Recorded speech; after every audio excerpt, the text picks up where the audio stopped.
राधे राधे गुरुजी। जी, राधे जय राधे। श्रीमन्नारायण गुरुजी। जय श्रीमन्नारायण। गुरुजी, हम शामली उत्तर प्रदेश से आए हैं और पिछले आपसे मिलने के लिए ही आए हैं। हम लोग 3 दिन के लिए आए हैं। मैं तो चाहती थी कि हम आपको दूर से देखें, लेकिन भगवान की कृपा हुई कि हमने आपको लाइव देखा। मैं आपको बार बार प्रणाम करती हूँ गुरुजी और कहती हूँ कि आप बस हमारे ऊपर आशीर्वाद बनाए रखना। वैसे भगवान की बहुत कृपा है हमारे ऊपर। और मेरे हस्बैंड का कोई क्वेश्चन है, वो आपसे करना चाहते हैं। करिए। राधे राधे गुरुजी। राधे राधे। गुरुजी, हम आपकी जो कथा है डेली सुनते हैं। एक परिवार में मेरे माता पिता हैं, वो भी डेली आपकी कथा का श्रवण करते हैं और हम आपकी कथा सुन करके बहुत अच्छा लगता है। और साथ में बीच बीच में जो आप पारिवारिक ज्ञान जो देते हैं उससे मैं बहुत ज़्यादा प्रभावित हुआ, वो हमें बहुत अच्छा लगता है। और गुरुजी, मेरा एक प्रश्न है, हालांकि मैंने बहुत 2-3 विद्वानों से भी किया था, उन्होंने अपने अपने तर्क इस पे दिए हैं, बस आपके श्रीमुख से मैं सुनना चाहता हूँ। कहते हैं कि हम सब एक भगवान की कठपुतली हैं, जैसे वो नचाते हैं हम नाचते चले जाते हैं। तो जो हम कर्म करते हैं, चाहे वो अच्छे कर्म कर रहे हो या बुरे कर्म करते हैं, उसमें भी भगवान की इच्छा होगी जिससे हम वो कर्म कर रहे हैं। तो जब हम कोई बुरा कर्म करते हैं तो उसका दंड हमें क्यों मिलता है सर? मेरा ये प्रश्न है सर। बहुत सुंदर प्रश्न है इनका, बड़ा गहरा है, बड़ा अच्छा सवाल है। बहुत कम लोग प्रश्न करते हैं ऐसा, आपने प्रश्न किया है, उत्तर दे रहे हैं। सारी काम भगवान करते हैं। कहते हैं ईश्वर की मर्जी के बिना पत्ता भी नहीं हिलता। तो जब सब भगवान करते हैं तो फिर पापी व्यक्ति क्यों है? बिल्कुल बिल्कुल, है ना। हमने चोरी की तो फिर हमने वो भी ईश्वर की मर्जी से की, क्योंकि सब ईश्वर की मर्जी से हो रहा है। ये सवाल है आपका। जी जी बिल्कुल। अब उत्तर के लिए आपसे ही मैं प्रश्न करूंगा। जी बिल्कुल। आपकी एक गाड़ी है, माना कि एक कार आपकी है और आप मालिक हैं, कार के मालिक। आपने एक ड्राइवर लगा रखा है। जी। आपने ड्राइवर से कहा कि गाड़ी लेके स्टेशन चले जाओ, गाड़ी लेके एयरपोर्ट चले जाओ, गाड़ी लेके मार्केट चले जाओ। तो आप जो कहते हैं आपका ड्राइवर वहीं ले जाएगा गाड़ी। जी। गाड़ी आपकी मर्जी से चलती है, चलाता तो ड्राइवर है पर मर्जी आपकी है। सही है? जी बिल्कुल। आपने गाड़ी एयरपोर्ट के लिए रवाना की, जा बेटा मेरे गेस्ट आ रहे हैं, जाओ एयरपोर्ट से लेके आओ। ड्राइवर गाड़ी लेके चला, आपकी मर्जी से जा रहा है। जी जी। पर रास्ते में वो गाड़ी को किसी डिवाइडर से ठोक देता है, तो गाड़ी का एक्सीडेंट हो गया, गाड़ी का नुकसान हो गया, गाड़ी क्षतिग्रस्त हो गई। तो क्या ये आपकी मर्जी थी? जी नहीं। आपकी मर्जी थी कि गाड़ी एयरपोर्ट जाए, पर गाड़ी का एक्सीडेंट हो गया, गाड़ी गड्ढे में गिर गई। ये आपकी मर्जी नहीं थी, ये मर्जी नहीं थी, ये गलती थी। किसकी? आपकी नहीं, ड्राइवर की। हाँ या ना? जी।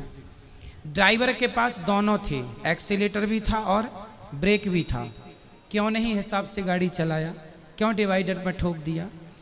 आपकी गाड़ी आपकी मर्जी से चलती है, पर जब उसका नुकसान होता है तो वो आपकी मर्जी नहीं होती है ना, वो लापरवाही होती है।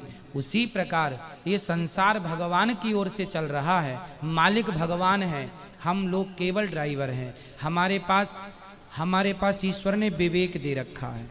आपको पता है कि आपको गुलाब की सैया पर तो सोना है। आप कहीं गुलाब होंगे तो आप जाके उस गुलाब के ऊपर बैठ भी सकते हैं, खड़े भी, पर कांटों का ढेर होगा तो आप नहीं खड़े होंगे। आपको पता है कि ये गुलाब है, ये कांटा है, आपको समझ है कि ये सही है, ये गलत है। जब आपको समझ है तो आपने अपनी समझदारी से अपने मन को रोका क्यों नहीं गलत काम से?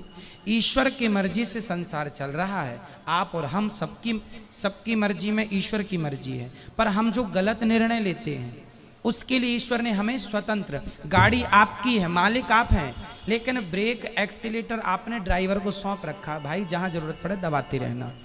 उसी प्रकार ईश्वर ने भी हमें बुद्धि देके स्वतंत्र कर दिया है कि जहां जरूरत पड़े वहां अपने हित में अहित में सोच लेना। आपको कहा जाए कुएं में गिर जाओ, आप नहीं गिरेंगे, आपको पता है ये गलत है। तो आपको स्वयं को ईश्वर ने इतनी पावर दे रखी है। मालिक तो आप हैं गाड़ी के, लेकिन कुछ पावर ड्राइवर के पास भी है ना, ब्रेक एक्सीलेटर। उसी प्रकार संसार ईश्वर का है, संसार ईश्वर की मर्जी से चलता है, पर जब आप गलत करते हैं तो वो ईश्वर की मर्जी नहीं होती, वो आपके मन की गलती होती है। आपने अपने मन को नियंत्रित क्यों नहीं किया? ड्राइवर ने गाड़ी को क्यों नहीं नियंत्रित किया? अब नुकसान हुआ है तो वो ड्राइवर को भी चोट लगेगी, मालिक को चोट नहीं लगेगी। भाई एक्सीडेंट हुआ है तो चोट, मालिक तो घर में बैठा है, मालिक तो परमात्मा है। अब तुम ही ड्राइवर हो तो तुम ही भोगो फिर। तो अपने अपने किए का दंड, ईश्वर की मर्जी से संसार चलता है, पर उन्होंने हमें सही गलत की सोच दे रखी है। सही गलत क्या है वो पहचान दे रखी है। अब आप गलत करें तो इसमें दोषी ईश्वर कैसे हो सकता है? जी गुरुजी, लेकिन मेरा एक थोड़ा सा डाउट है गुरुजी। जी, हमने रामायण सीरियल देखा है टीवी में, ठीक है। उसमें ये दिखाया गया था कि जब राम जी लंका को जीत लेते हैं और माता सीता जी जब अग्नि परीक्षा देती हैं, उसके बाद में राजा दशरथ जी आसमान में प्रकट होते हैं। बिल्कुल। और वो राम जी को बोलते हैं कि मुझे तुम पर बहुत गर्व है, मैं तुमसे बहुत खुश हूँ। तो भगवान राम वहाँ पे उनसे एक चीज़ मांगते हैं कि आप मुझे एक वचन दे दो कि आप जो है माता कैकेयी को क्षमा कर दो, उनकी इसमें कोई गलती नहीं। लेकिन वो जो आप बता रहे हैं कि एक विवेक और जो बुद्धि जो दे रखी है वो भगवान ने सभी को दे रखी है, वो माता कैकेयी को भी दे रखी थी। ठीक है। लेकिन उन्होंने गलत निर्णय लिया, लेकिन भगवान ने उनको क्षमा कर दिया। तो मैं ये कहना चाह रहा हूँ कि जब भगवान उनको क्षमा कर सकते हैं तो हम लोगों को क्यों नहीं क्षमा कर? हाँ, करते हैं, आपको भी करते हैं, हमें भी करते हैं। कब करेंगे? जब शरण में कैकेयी माँ चित्रकूट जब आई थी ना, तो उन्होंने क्षमा मांग ली थी राम जी से, आत्मसमर्पण कर दिया था, बेटा अपराध हो गया, राम यदि तुमने मुझे माफ़ कर दिया तो वचन दो कि अगली बार तुम मेरे पुत्र बन के आओगे। वही कैकेयी माता देवकी बनी और फिर उनके गर्भ से श्री कृष्ण प्रकट हुए। तो भगवान कहते हैं तुम कितने भी बड़े पापी हो, यदि मेरे सामने आके आत्मसमर्पण कर दोगे और मेरे हो जाओगे, मैं भूल जाऊंगा कि तुमने कोई पाप किया है। ये बात लिखी है, लिखित में सुनिए। सन्मुख होहि जीव मोहि जबहि जन, सन्मुख होई मतलब जब मेरे सन्मुख आ जाएगा, समर्पण कर देगा, तो जन्म कोटि करोड़ों जन्मों के पाप मैं भूल जाऊंगा। ये लिखा है जी। जी। एक छोटा सा क्वेश्चन है जी, एक जी। और।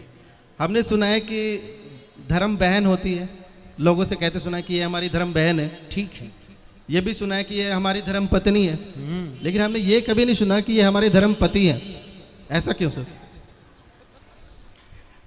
हाँ, पत्नी भी एक ही होती है ना। अब दूसरी पड़ोसन को तो आप कह नहीं सकते कि मेरी धर्म पत्नी है जी। अपनी कोई ना, आप पत्नी कह सकती है मेरा पति है, परमेश्वर है। वहाँ धर्म तो लगा ही है, जुड़ा ही है, कहने की जरूरत नहीं है, है ना। इसलिए पत्नी धर्म पत्नी है, धर्म की माँ बन जाती है, धर्म की बहन बन जाती है। जो बन जाती हैं वो बन जाते हैं। अब सबको आप कैसे अपना बना सकते हैं? बना सकते हैं, पर सबको धर्म पति कैसे बनेगा? कोई पति व्रता नारी है ना, एक पति के सिवा, एक पुरुष के सिवा पराये पुरुष पर नजर जाएगी तो समाज उसे कुलटा कहेगा, चरित्रहीन कहेगा। शूर्पणखा गई थी तो उसकी नाक कान भंग हो गई। केवल ये धर्म नारी का नहीं है, पुरुष का भी है। नारी का धर्म है कि वो अपने पति को ही परमेश्वर माने, और पुरुष का धर्म है अपनी पत्नी के सिवा पराई नारी को माँ, बहन और बेटी के रूप में ही देखे।